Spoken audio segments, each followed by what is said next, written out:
Now, valvular heart disease. What could be the clinical presentation? Any valvular heart disease, the chief complaint is going to be shortness of breath. That worsens with exertion. Shortness of breath that worsens with exertion is the chief complaint in any valvular heart disease. And also we are going to have the most important physical finding, cardiac murmurs. And the murmurs, we have two heart sounds, the first heart sound and the second heart sound. The first heart sound represents the closure of the atrioventricular valves. So now the blood has moved from the atrium down to the ventricle. And when the atrioventricular valves close, we can listen to the first heart sound.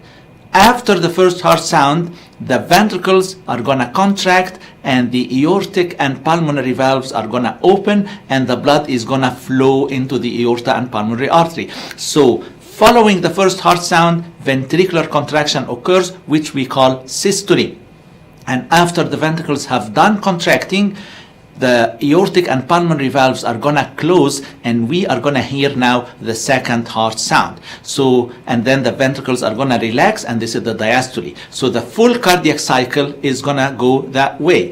First heart sound, systole, second heart sound, diastole. And the first and second heart sound are always described as lubbed up. So it goes like lub, systole, dub, diastole. Lub, systole, dub, diastole. And the systole is always shorter than diastole, almost half of the diastole time. So always we're going to listen to the two heart sounds with a pause in between, which represents ventricular diastole. So whatever abnormal sound, when any abnormal sound occurs between the first and second heart sound, we're going to call it systolic murmur. We see this in aortic stenosis and mitral regurg. It's going to be like this. Lupstup, lupstup, lupstup. This is aortic stenosis, or luptup, luptup. This is mitral regurg. Whenever the murmur is heard in the diastole period, which is happening after the second heart sound, this could be aortic regurg or mitral stenosis. So in mitral stenosis, we describe it as rumbling murmur, and it's going to happen during diastole. So it's going to sound like this. This is mitral stenosis regurg. Mitral stenosis. Aortic regurgitation also gives diastolic murmur. So don't forget, systolic murmur, we hear them in aortic stenosis, mitral regurg, diastolic murmur in aortic regurg and mitral stenosis. I know murmurs could be confusing, and as a matter of fact, auscultation for murmurs requires some very good experience. Thank God we have now the echo. The echocardiography has made it very easy to diagnose the murmurs, but still we need to know some information about these murmurs. So this table summarizes when to expect the murmur to increase and when to expect the murmur to decrease. As a general rule, what is the cause of the murmur? Blood flowing through a diseased valve. Blood flowing through an altered valve. So naturally, the more the blood flow, the more noise you're going to get. The more the blood flow, the louder the murmur. Whenever you put more blood in the heart, you are going to make the murmur worse. You are going to make the murmur louder. Why? Because now you're creating more turbulent flow. More blood is forced to flow through stenotic or a regurgitant valve. So the rule is, you put more blood in the heart, you increase the murmur. How can we put more blood in the heart? How can we increase the blood volume in the heart? Well, we have two things that can increase the blood in the heart. Squatting, when you squat, this is going to put more blood in your heart. Leg raise, when you're listening to the murmur and you raise the leg of the patient, this is going to put more blood in the heart, because now more blood is going to return backward to the heart coming from the lower limbs. On the other hand, what can decrease the blood in the heart? Two things. Valsalva. What's Valsalva? It is some sort of straining. You exhale against a closed glottis like this.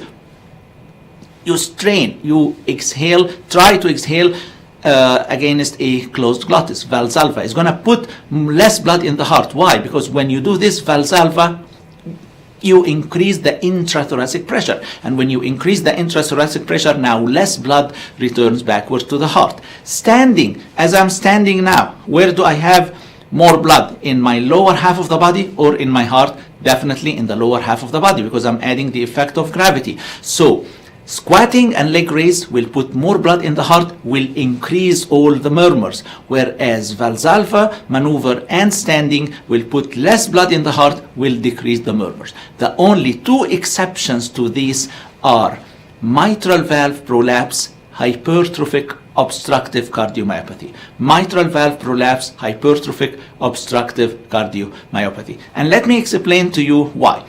In these two conditions, when you put more blood in the heart, the murmur is going to decrease. When you put more blood in the heart, the murmur is going to decrease.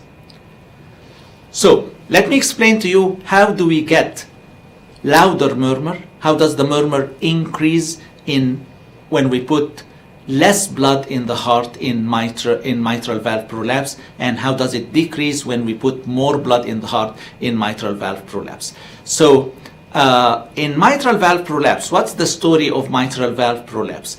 The mitral valve leaflets prolapse into the left ventricle, and when they close, they kind of not very tightly close. Let me say that I am wearing a jacket that is kind of loose, that is kind of prolapsing. The jacket is prolapsing. So if I gain weight, if I had a huge belly, then this sound is not going to happen. Why? Because I'm going to be filling the jacket.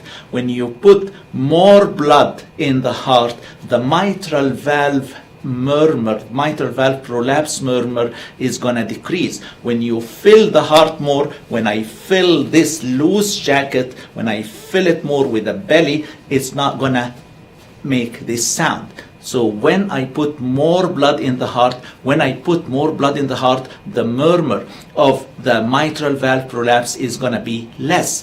On the other hand, if I lose weight, now the jacket is going to be much looser, so it's going to be noisy. When you put less blood in the heart, the mitral valve prolapse murmur is going to increase. And by the same token, hypertrophic obstructive cardiomyopathy, the outlet going out from the left ventricle is kind of obstructed, and because of this we get the murmur. But when you put more blood in the heart, this is going to force this narrow passage open, and this will decrease the murmur, and the opposite will increase the murmur. So to summarize, the general rule is, for any cardiac murmur, you put more blood in the heart, the murmur increases. You put less blood in the heart, the murmur decreases. The only two exceptions to this are mitral valve prolapse and hypertrophic obstructive cardiomyopathy, where the murmur decreases when you put